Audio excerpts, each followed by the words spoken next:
Statistics show that over 80% of small businesses fail within the first year of startups. Why is that? Today I'm going to be giving you 8 tips that you should consider when starting your business, or if you have a business already in the making.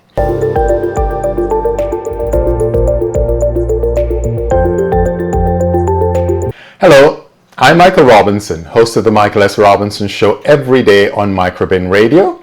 I'm also author of the book 100 Pennies and an entrepreneur with over 30 years of experience under my belt. I invite you to subscribe to my channel, give me thumbs up if you like what we're saying, and certainly join the conversation.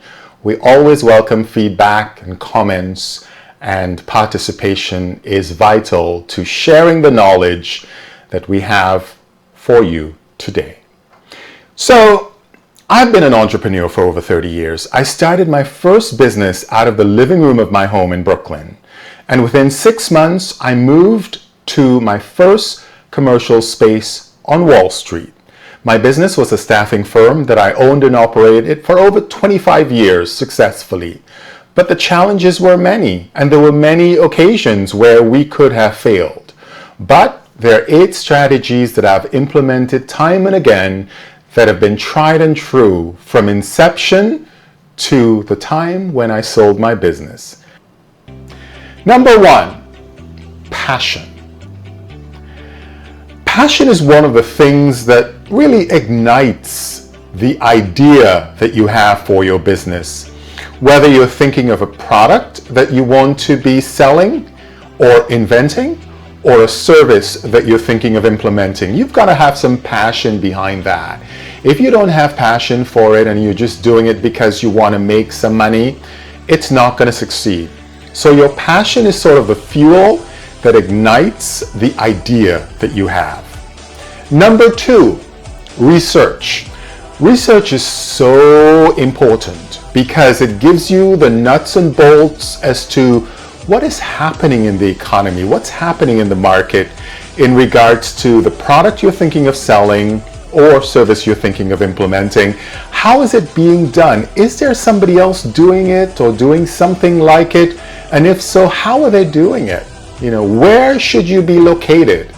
If you're an internet-based business, well, how do you position yourself on the internet?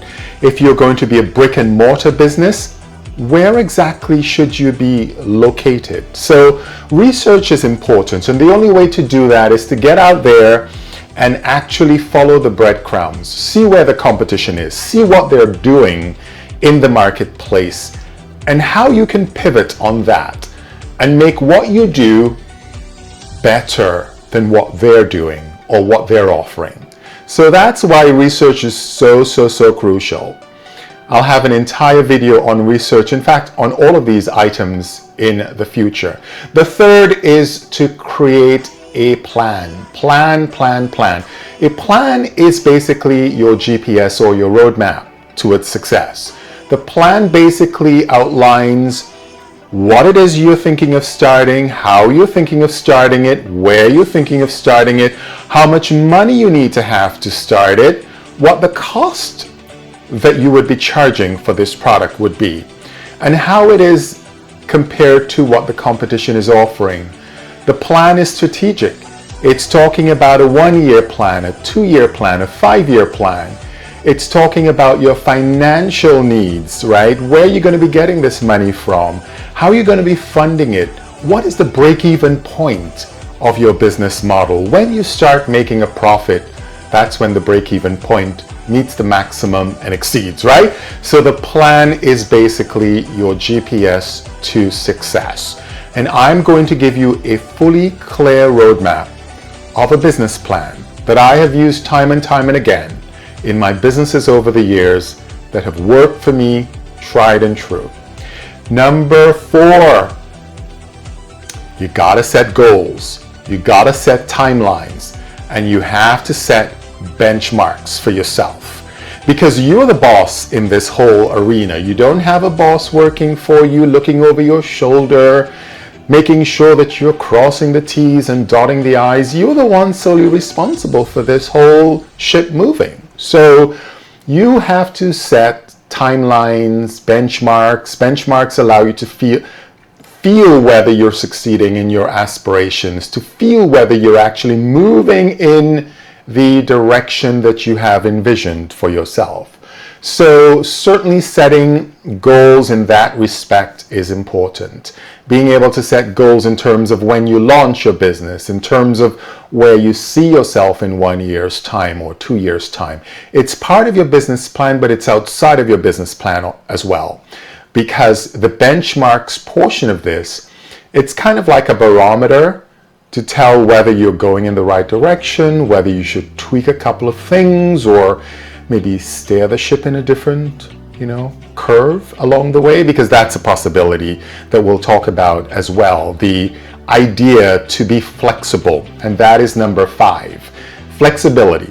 Because when you start a business, when you have an idea, you learn every day. The business is changing every day. The economy is evolving on a constant basis. So if you're going to be successful as a small business or medium-sized business, you're going to have to be able to shift accordingly so that you can adjust your bottom line, your product line, your customer base, your marketing strategy to the needs of the evolving marketplace. So flexibility is one of probably the most important thing when you're starting a business, because we all have an idea, and it's great to have an idea and set goals, but also it's important to know that there are times that you have to tweak things a little bit, so be willing to tweak your plan accordingly. So the next thing is number 6, taking action. Taking action is doing it, right? Because you can sit and plan as long as you want, you can do your research forever, but taking action is jumping off the cliff and hoping the parachute opens before you hit the ground. So taking action is that ability to say, all right, this is the date I'm going to launch the business, and I've set everything up, all my ducks in order, so that when I do launch, the marketing strategy is in place, I've got the right people working for me, or if you're working on your own, I know what it is I need to do. I know what it is I'm expected to do in order to make this succeed, because I've done my research, I've created my plan, I've invested my money and my time in building this business model. So that is key.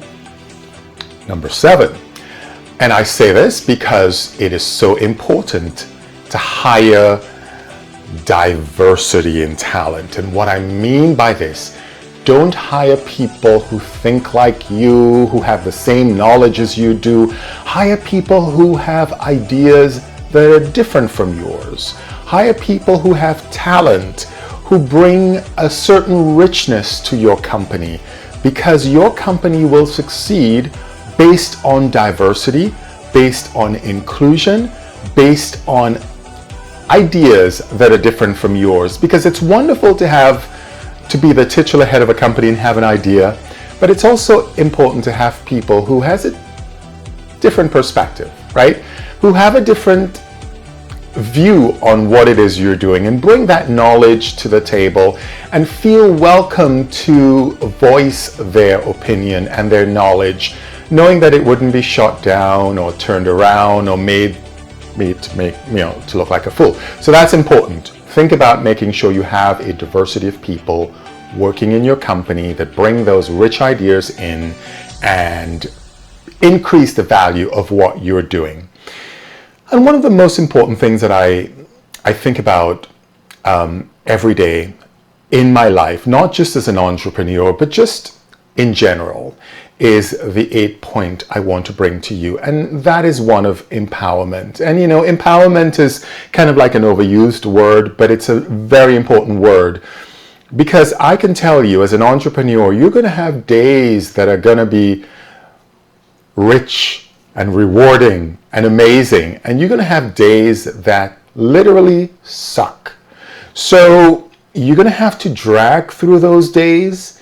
You're going to have to drag through the times of uncertainty and figure out how to reposition yourself. And sometimes it's not, and I said yourself, not your company. Because sometimes it's not about the company, it's about you, right? Because you are basically the one with the idea and the brand that is moving this vehicle forward. Figurative vehicle, of course. So therefore, you have to empower yourself by giving yourself the right thoughts and ideas. Read things that are inspirational. Have quotes that are around you, that empower you, that you can look at and say, oh yeah, I forgot that.